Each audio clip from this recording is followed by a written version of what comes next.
লাগাতার অভিযানের জেরে গত 15 মাসে 400 সদস্যের মৃত্যু হয়েছে। কার্যত ছিন্ন ভিন্ন হয়ে গিয়েছে সংগঠন। গুরুতর এই পরিস্থিতিতে এবার মাথা নত করল মাওবাদীরা। কেন্দ্র ও রাজ্যের উদ্দেশ্যে বিবৃতি জারি করে মাওবাদীদের সেন্ট্রাল কমিটির তরফে জানানো হয়েছে, অভিযান বন্ধ করুন, আমরা যুদ্ধবিরতিতে রাজি।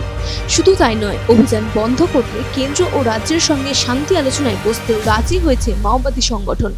যদিও মাওবাদীদের শান্তি আলোচনার প্রস্তাব এই প্রথমবার নয়, 2021 সালেও একবার এই প্রস্তাব দেয় মাওবাদীরা।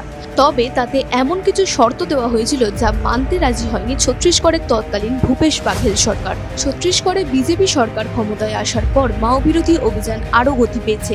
2024 সালে বস্তার অঞ্চলের নিরাপত্তা বাহিনীর অভিযানে মৃত্যু হয়েছে 287 জন মাওবাদী, গ্রেপ্তার হয় হাজারেরও বেশি। পাশাপাশি আত্মসমর্পণ করেন 837 জন। এরপর চলতি বছরে মাত্র 3 মাসে এখনো পর্যন্ত 130 জন মাওবাদীর মৃত্যু হয়েছে। শুধুমাত্র বস্তার রেঞ্জে সংখ্যাটা 110। মাও অধ্যুষিত জেলার সংখ্যা 12 থেকে কমে দাঁড়িয়েছে 6।